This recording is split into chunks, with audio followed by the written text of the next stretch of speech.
लंका जीत प्रभु जी आए, सर पे उनके ताज सुहाए, बड़े यशस्वी राजा राम जी। यश कीर्ति खूब रही गमाए, जहाँ देखो तहाँ राम राम है। मुनि जन धूनी रहे रमाए, ऐसा राज नहीं तीन लोक में। देवता भी रहे शीस झुकाए, सभी सुखी है सभी मगन है। दुख दुविधा सब गई और राम, दान धर्म नित्य करते स्वामी। दर से खाली कोई न जाए, दान धर्म नित्य करते स्वामी।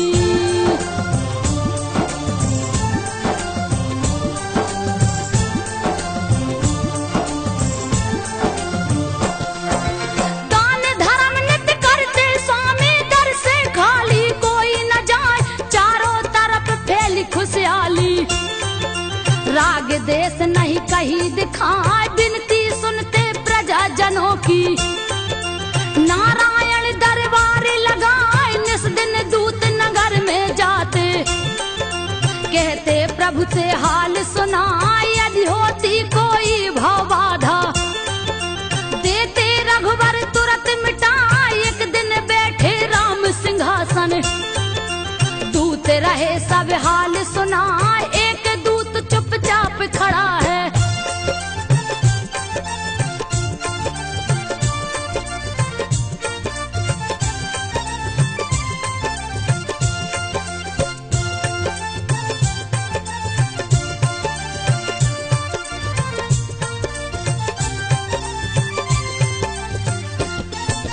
एक दूत चुपचाप खड़ा है, शंका राम को दिया धरा। कारण कवन दूत नहीं बोला, पूछन लगे हरि हर साय, बात कवन है जल्द बताओ। दूत रहा बहुते घबराए, छोटा मुंह बड़ी बात प्रभु जी। हमसे रहिए नहीं कहा, धीर धराए उसे नारायण। जो है बात कहो समझा, नहीं होगे तुम दंड के भागी। जल्दी शंका देओ मिटाए, कहने लगा तब दूत सुना कर।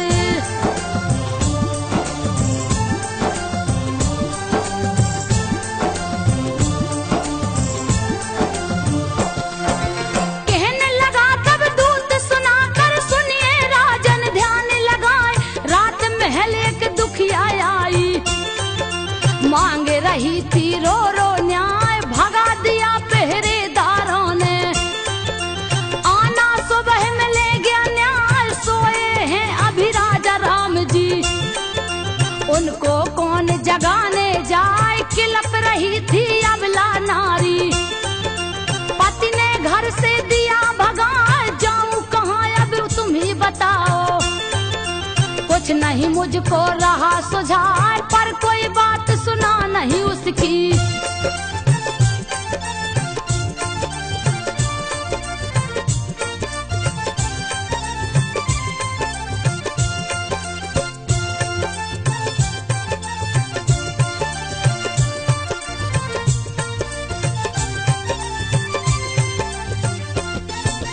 पर कोई बात सुना नहीं उसकी। कहती रही व्यथा समझाए, गुस्से में हो गए रघुनंदन।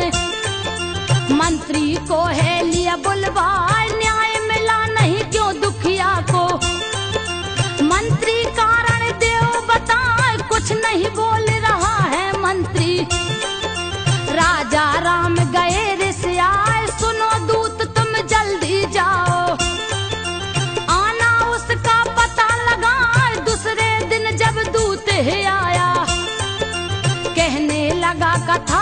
जाए वह दुखिया धोबी की नारी।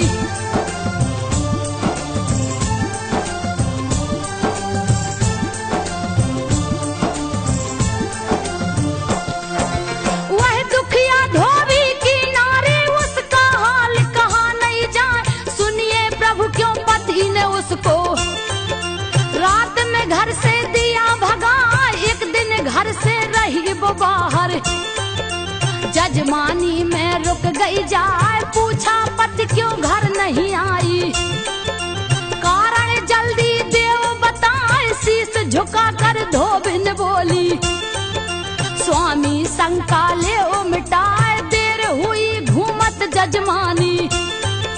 यही कारण में सकी नया, चुप हुई धोबिन धोबी बोला।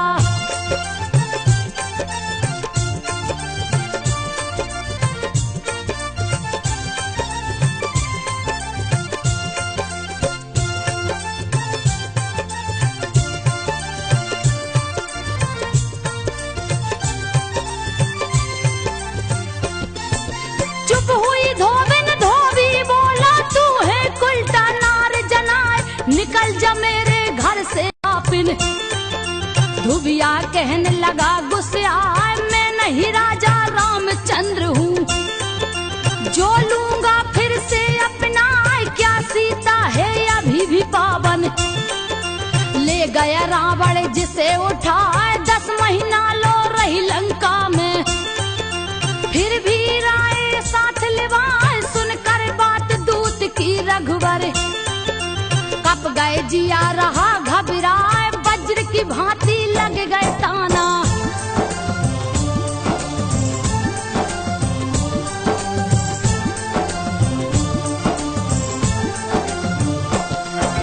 वज्र की भांति लग गए ताना। पूछन लगे राम घबराए, सुनो दूत क्या पूरी अयोध्या।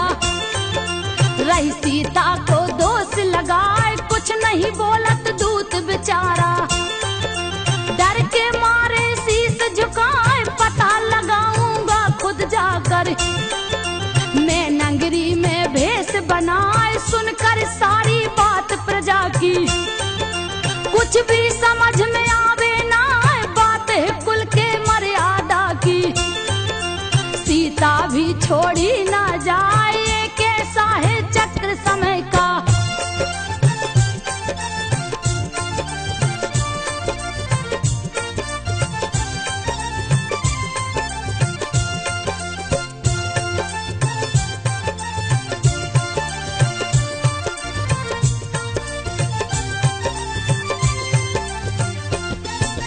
एक ऐसा है चक्र समय का, फंसेंगे खुद जिसमें रघुनाथ। तुरंत बुलाए लखन लाल को, कहने लगे बात समझाए। कहती प्रजा सिया को उल्टा, यह दुख हमसे सहा न जाए। त्याग करूंगा मैं सीता का, तो लक्ष्मण तू बन पहुंचाए। अंबर कप गई धरती कप गई, कैसी लक्षण रहे लगाए। है प्रभु भाभी माता जैसी, सुनकर बात जिया थर्राए। हो गई पागल प्रजा हमारी,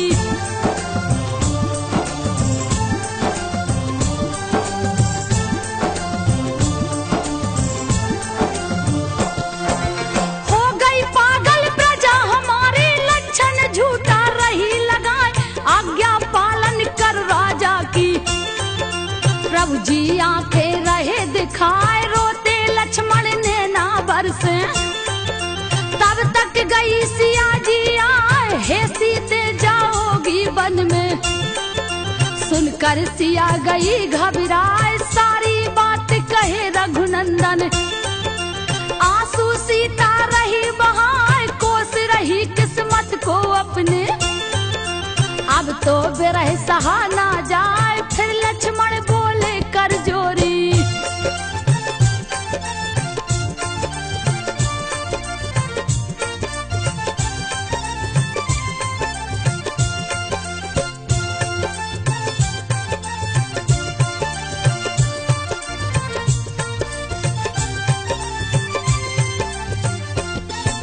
फिर लक्ष्मण बोले कर जोरी।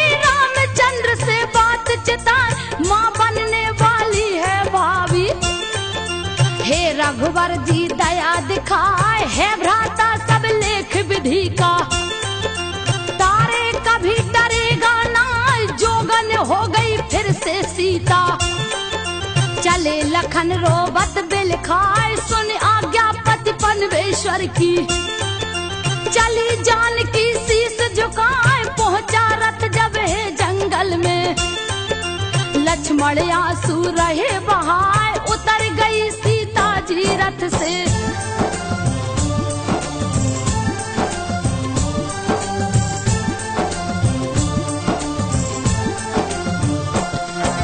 उतर गई सीता जी रथ से, रोकन लगे लखन घबराए। हो गई सीता आंख से ओझल, चले लखन रथ लिया घुमाए। ना रहूं जिंदा ना कछु देखूं, रहे जिया में बोधि लगाए। लगी बिल खाने जनक नंदिनी, सबने दिया मुझे ठुकराए। क्यों नहीं मेरे प्राण निकलते, वन में रही सिया चिल्लाए। तब तक प्रकट हुआ सन्यासी, पहुंचा पास सिया के जाए। देख मुनि को सीता बोली,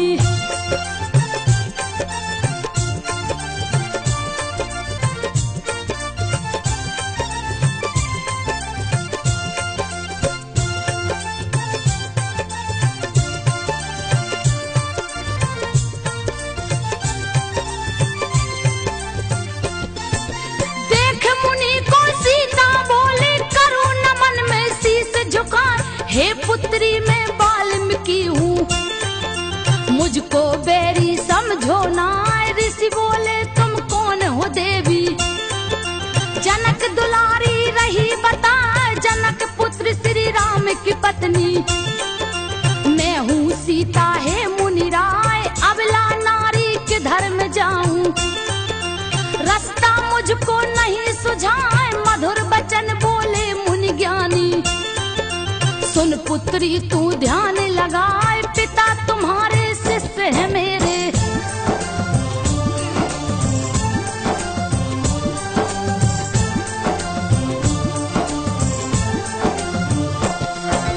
पिता तुम्हारे शिष्य है मेरे। क्यों तू वृथा रही घबराए। हे पुत्री तू धीरज राखो, समय जात सब ठीक हो जाए। फिर तुमको श्री राम मिलेंगे, कहने लगे मुनिवर समझाए। तब तक चलो हमारी कुटिया, सीता बोली तब हर्षाए। एक शर्त है मेरी मुनिवर, मैं हूँ रानी कोई जाने ना। गुप्त रहेगा परिचय तेरा, हे पुत्री सुन ध्यान लगाए। लेकर आए परुण कुटी में,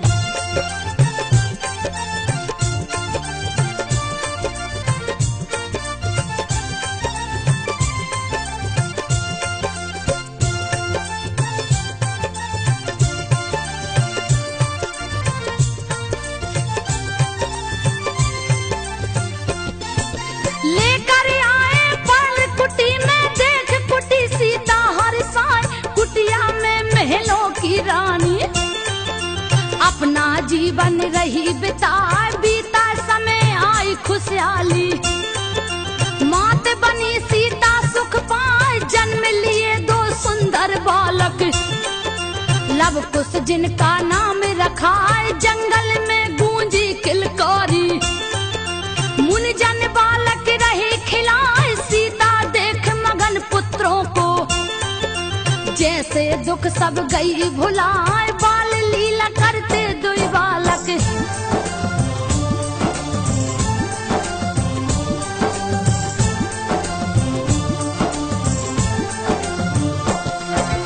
बाल लीला करते दुई बालक, सीता मन ही मन मुस्काए। तीव्र गति से बढ़ते बालक, धमा चौकड़ी रहे मचाए। वाल्मीकि जी बड़े जतन से, पाठ ज्ञान का रहे पढ़ाए। बड़े धनुष धर बनना बेटा, कीर्ति गावत जग थक जाए। नित्य कराते कठिन साधना, सीखत दोनों ध्यान लगाए। निपुण हुए दोनों विद्या में, सब गुण मुनि कोई वर दिए बताए, कोई जीत नहीं पाएगा तुमसे।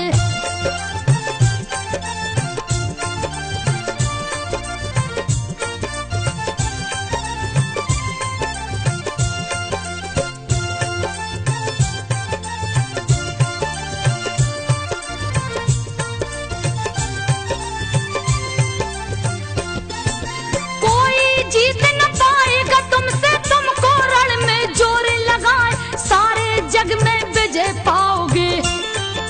लव कुश रहे मगन मुस्काए, भारी चर्चा इधर अवध में। अश्वमेघ की रही सुनाए, जैसे कोई उत्सव आया। नगर दिए राजा सजवाए, बड़े बड़े सन्यासी जोगी। दूर दूर से पहुँचे आए, मेला जटुल महापुरुषों का। मुनि जन धुनी रहे रमाए, यज्ञ की शुरू हुई तैयारी।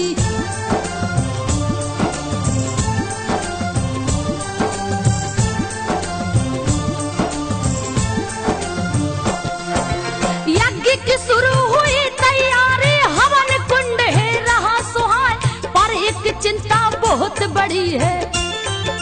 ऋषियों ने है दिया बताए, बिन पत्नी यज्ञ कैसे होवे। सीता को लीजे बुलवाए, रामचंद्र कहे हो नहीं सकता। करिए दूजा मुनि उपाय, दूसरी शादी कर लो राजन। वरना यज्ञ विफल हो जाए, क्रोधित होंगे सुन नारायण। दूसरी शादी होगी ना, तब वशिष्ठ बोले उठ करके।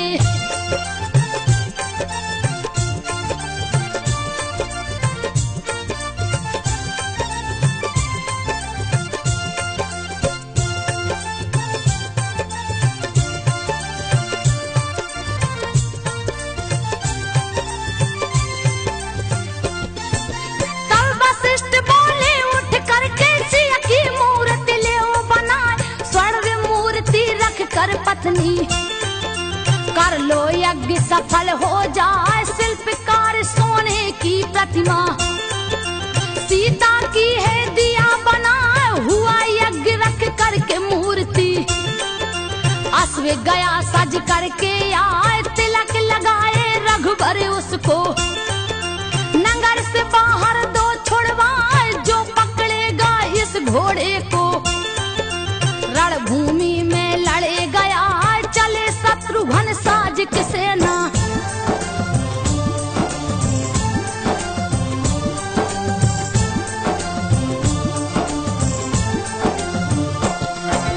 चले शत्रुघ्न साज की सेना, आगे घोड़ा चलता जाए, छोड़ दिए जंगल में घोड़ा। पीछे सैनिक दिया लगाए, करने लगे विश्राम शिविर में।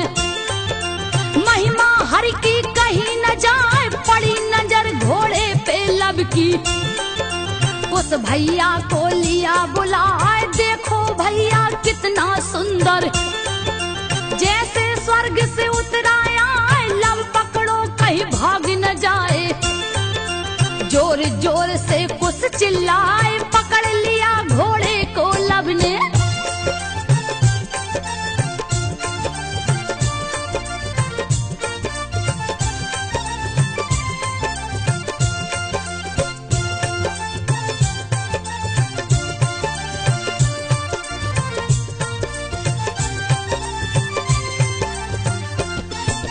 पकड़ लिया घोड़े को लब ने, तब सैनिक पहुंचे हैं आए। छोड़ दो घोड़ा मुनि कुमारो, सैनिक अर्जी रहे लगाए। भागा भागा एक सैनिक आया, सेनापति से कहा है आए, पकड़ गया है यज्ञ का घोड़ा। चल के लीजे उसे छुड़ाए, देश में सेनापति है बोला। किसकी मौत गई है आए, कौन दुष्ट जो घोड़ा पकड़ा। सैनिक जल्दी देव बताए, सामने दो छोटे बालक हैं।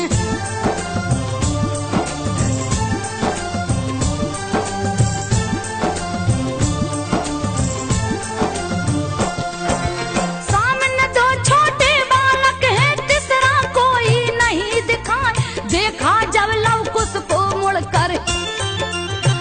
जिया में नहीं समाए, कहाँ छोड़ दो बच्चों घोड़ा। जाओ खेलो वन में जाए, व्रत मारे जाओगे रण में। नाहक गुस्सा रहे दिखाए, लव कुश बोले सेनापति जी। बात सुनो तन ध्यान लगाए, आज भले कुछ भी हो जाए। तुमको घोड़ा दूंगा ना, दम हो अगर भुजों में तेरी।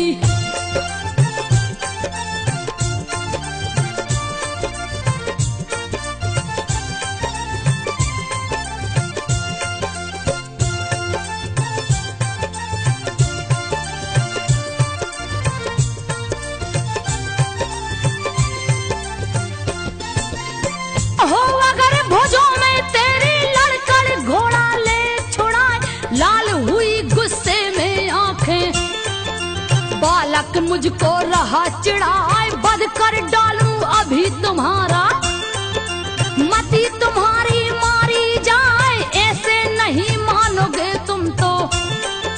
तीर धनुष पे लिया चढ़ाए, बड़े चतुराई से लव कुश ने।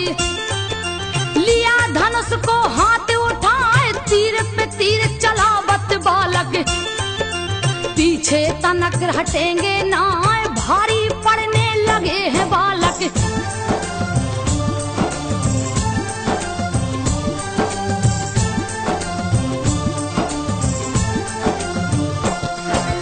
भारी पड़ने लगे हैं बालक, सेनापति गया घबराए। फिर एक बाण चलाया लव ने, सीने में झट लगी है आए। मूर्छित हो गए सैनिक भागे, पहुंचे तुरंत शिविर में आए। सुनकर तुरंत शत्रुघ्न दौड़े, कौन है मूर्ख देव बताए। आज बचेगा नहीं वो मुझसे, दूंगा रण में बलि चढ़ाए। पहुंच गए लव कुश के सामने, देखा समझ में आवे ना, कैसे इन पे वार करूं मैं।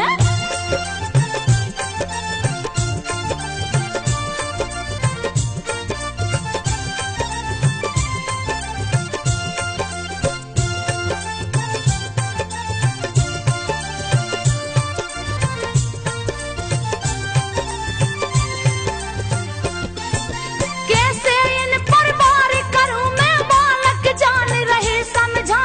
गलती तुम्हारी माफ करूंगा, दूंगा तुम्हें खिलौने लाए। बात मान जाओ तुम मेरी, घोड़ा हमको देव थमाए। ये बालक जाओ तुम खेलो, लड़ना तुमसे नहीं सुहाए। पाप लगेगा बालक वध का, लव कुश रहे बड़े मुस्काए। बात न कायर जैसी करिए, युद्ध करो तुम धनुष उठाए। वरना आप श्री राम को भेजो।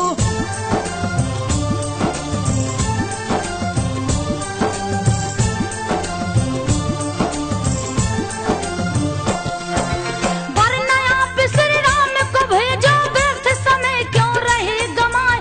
लाल नेत्र विकराल हुए हैं, अब ललकार सही ना जाए। तीर धनुष से लगा निकलने, होगा क्या कछु कहा न जाए। तीर से तीर लगे टकराने, लव कुश तीर काटते जाए। यह देख कर शत्रुघ्न सोचे, तीर मेरा क्यों विफल हो जाए। तब तक लव ने तीर चलाया, लगा तीर सीने में जाए। मची खलबली सैनिक भागे,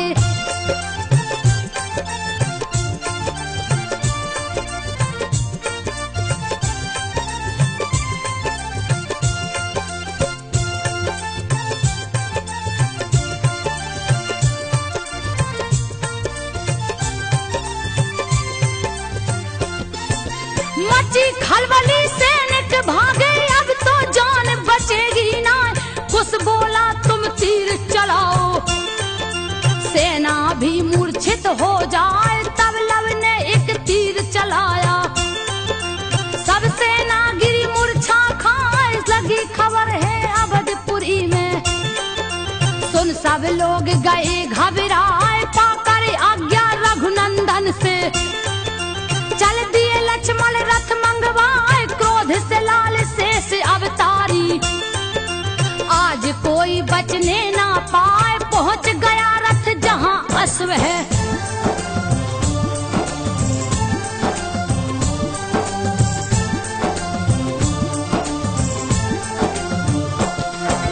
पहुंच गया रथ जहां अश्व है, देख लखन रहे तर्क लगाए, इतने छोटे छोटे बालक बात समझ में आवे ना।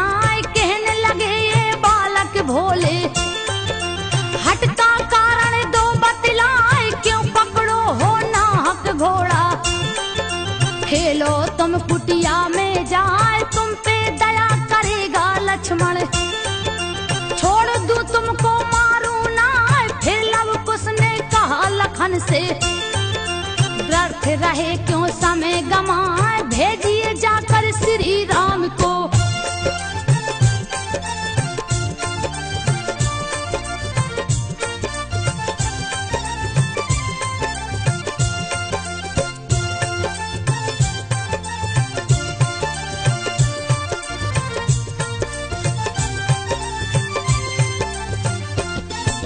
भेजिए जाकर श्री राम को, ऑफिस लड़न की इच्छा ना।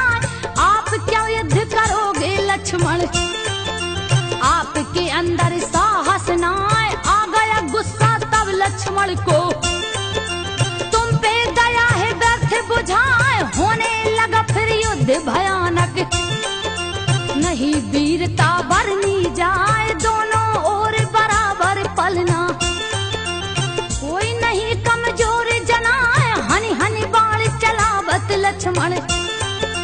हंस हंस लव कुश काटत जाए, सोच में पड़ गए लखन लाल तब।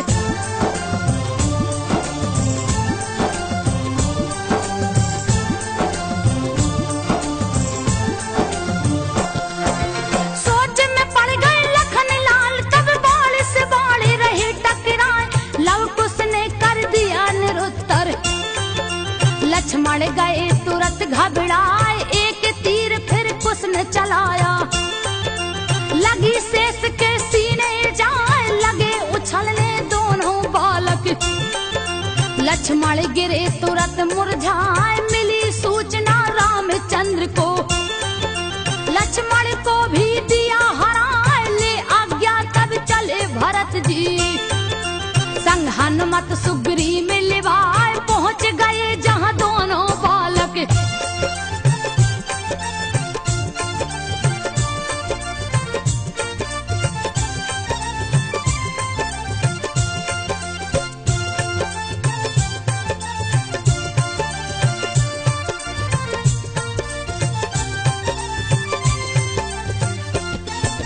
पहुंच गए जहां दोनों बालक, निडर खड़े खड़े मुस्कान। नहीं है ये साधारण बालक, शंका भारी रही जना। सोच रहे मन में हनुमंत, पहले लू में पता लगाए, कौन पिता कौन इनकी माता। जान गए कब ध्यान लगाए, योग शक्ति से देखने लगे। राम सिया की शकल दिखाए, मैं नहीं लड़ सकता हूँ इनसे। हाथ जोड़ लिए शीश झुकाए, बोले लव कुश व्यर्थ की बातें।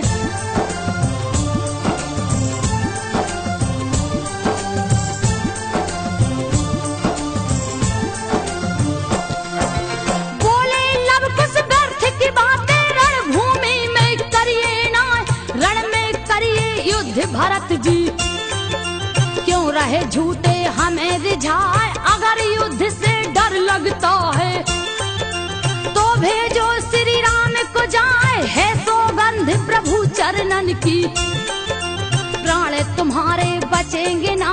तूने किए अपमान राम का, तू तुमको यमलोक पठाए, मरने को तैयार हो जाओ। आज युद्ध में बचोगे ना, तीर चलाने लगे भरत जी।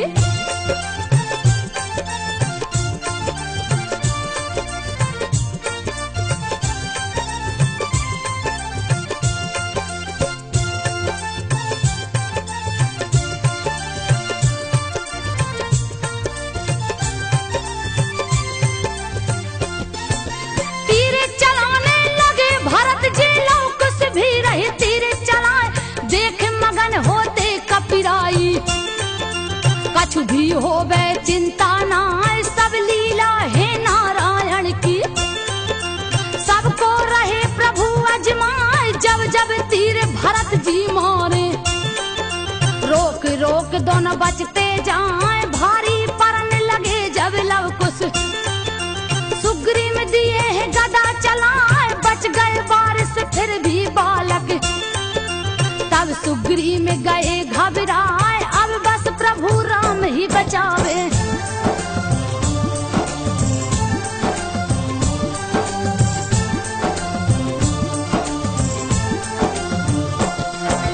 अब जीवन प्रभु राम बचावे, वरना प्राण बचेंगे ना। एक बाण से लव कुश ने फिर सेना को है दिया सुलाए, फिर लव कुश ने तीर चलाया। दोनों वीर गिरे मुरझाए, बंदी बन हनुमत मुस्कुराते। घोड़े संग लिया बैठा, रे गया संदेशा अवधपुरी में।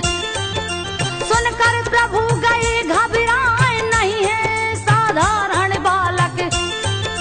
जिसने सबको दिया हराए, महावीर हनुमान को मारे।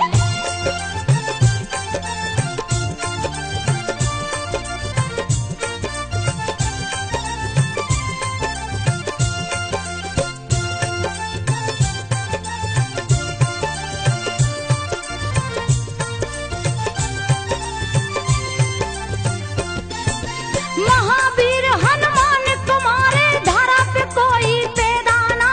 वीर भरत लक्ष्मण सब घायल, हो क्या रहा नहीं है सुझाए। चल दिए युद्ध कुशम नारायण। देवता सभी रहे घबराए, खेला खेल समय ने ऐसा। असगुन भारी रहा जनाए, बाप करेगा वध बेटों का। दिल में चिंता रही समाए, ब्रह्मा कप गए शंकर कप गए। धरती अंबर भी थर्राए, पहुंचे आज स्वयं नारायण।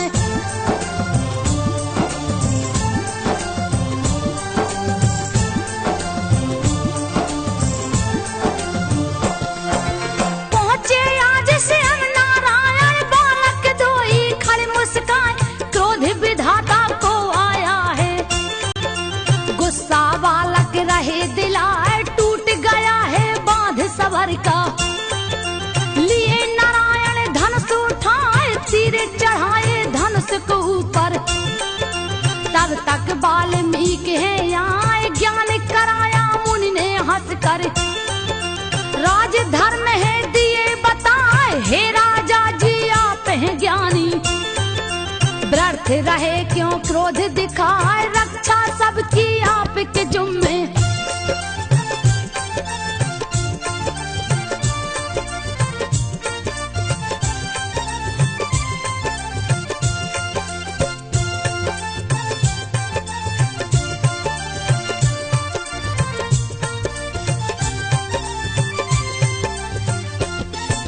रक्षा सबकी आपके जुम्मे, कहने लगे प्रभु हर साय। मुनिवर बालक बड़े हठी हैं, बात एक भी माने ना।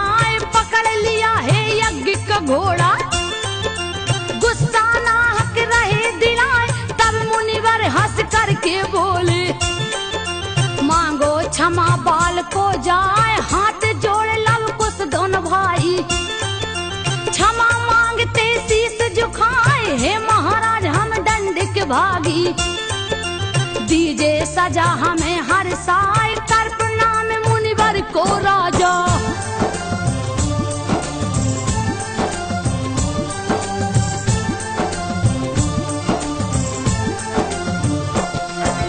कर प्रणाम मुनिवर को राजा, चले अवध रथ लिए घुमाए। लेकर अश्व चले हनुमंतो, वाल्मीकि को शीस झुकाए। पहुंचे लव कुश है कुटिया में, बैठी आसन सिया लगाए। किया प्रणाम माता को हंस कर, किस्सा युद्ध कर रहे सुनाए। घोरे अचंभा हुआ सिया को, नैनन आंसू रही बहाए। हे पुत्रो यह क्या किया तूने, कुल की पगड़ी दिया गिराए, श्री राम है पिता तुम्हारे।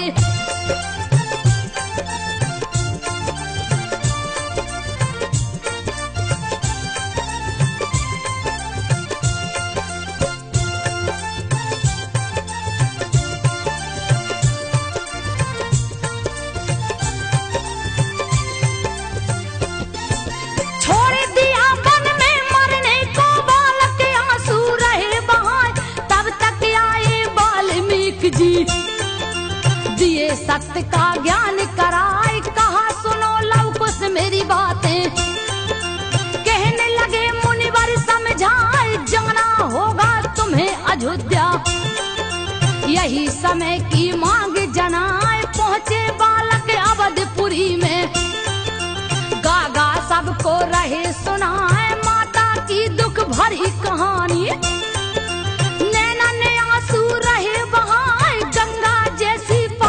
सीता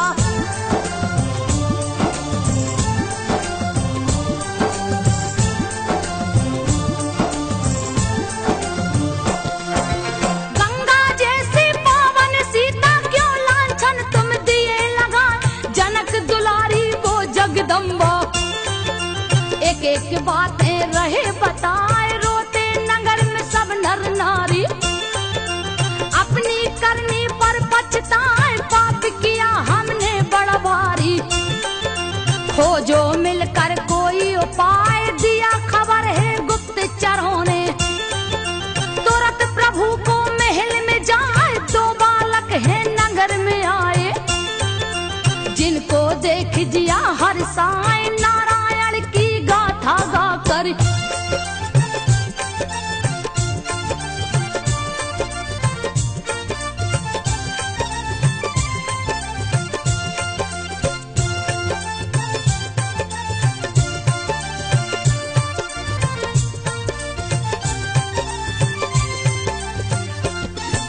नारायण की गाथा गाकर प्रजाजनों को रही सुनाए, कहा राम ने जल्द बुलाओ। हम भी सुनेंगे ध्यान लगाए, तुरंत बुलाया है दूतों ने। लव कुश गए महल में आए, देख प्रभु दोनों वही बालक। रहे मगन होकर मुस्काए, जुटे महल में सब नर नारी। आसन सबने लिया लगाए, बीच में सबके बालक बैठे। रहे रामायण कथा सुनाए, राम का बचपन बन का जाना।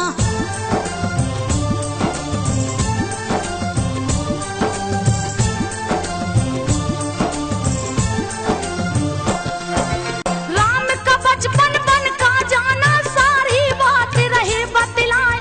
कैसे हुआ हरण सीता का, रावण जिनको लिया चुराए। मिल पहले वन में बजरंगी, सुग्रीव को है दिया मिलाए। राम ने भालू बंदर लेकर, लंका जीते जोर लगाए। बधन किया पापी रावण का, बड़े बड़े राक्षस गए मराए। 14 बरस बिताए वन में, राम अयोध्या पहुँचे आए। खुशी खुशी हुआ राज तिलक है।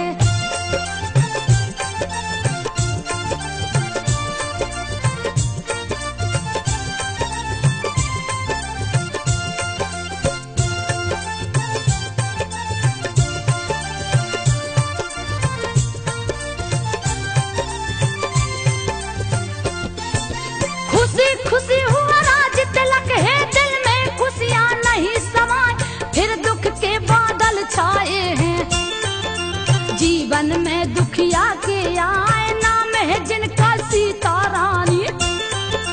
सुनिए बात को ध्यान लगाए, गलती नहीं कुछ बेचारी की। फिर भी वन में दिए पठाए, सीता सती पतिव्रता नारी। लक्षण झूठा दिया लगाए, कितने पापी अवध के वासी।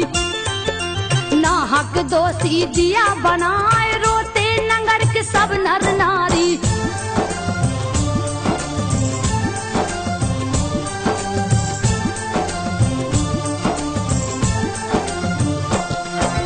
रोते नगर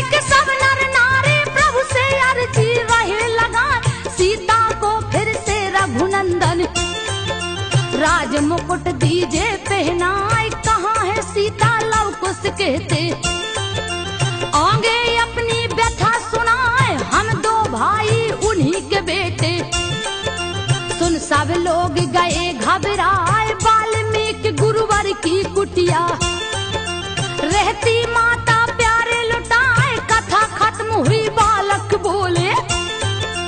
रघुनंदन को शीश झुकाए, कहाँ राम ने शर्त है मेरी।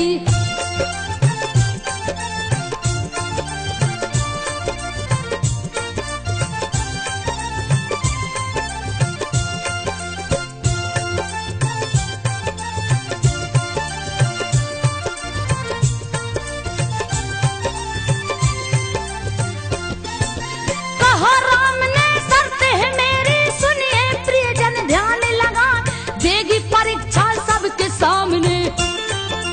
जब सीता जी महल में आए, उन्हें मिलेगा राज सिंहासन। दूजा कोई नहीं उपाय, सुनो बात फिर दूजे दिन की। नहीं महल में भीड़ समाए, आए वाल्मीकि मुनिवर हैं। पीछे सीता शीश झुकाए, साथ साथ माता के बालक। क्या होगा कछु नहीं सुझाए, तब बोले हैं वाल्मीकि जी।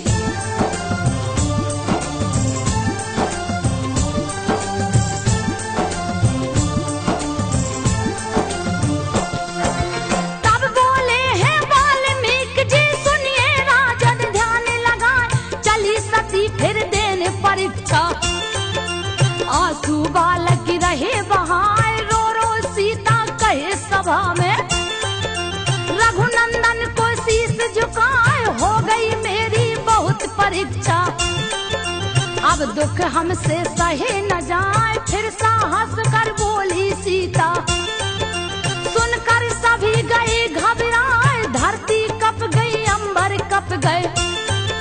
नहीं नहीं करते सब हाय हाय, अगर पति वीरता में नारी।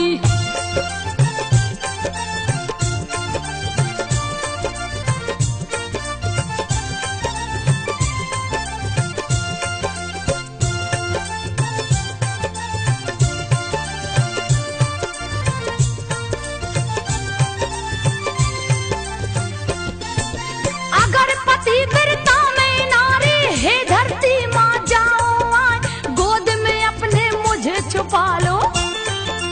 अब यह दुनिया नहीं सुहाए, सुनकर बात सिया की संतो। हट गई धरती जग थर्राए, प्रकट हुई है धरती मैया। सीता जी को रही बुलाए, यह दुनिया नहीं तेरे लायक। तेरा दुख अब सहा न जाए, चली गोद में माँ के सीता। देख गए रघुवर घबराए, सीते सीते कह चिल्लाते।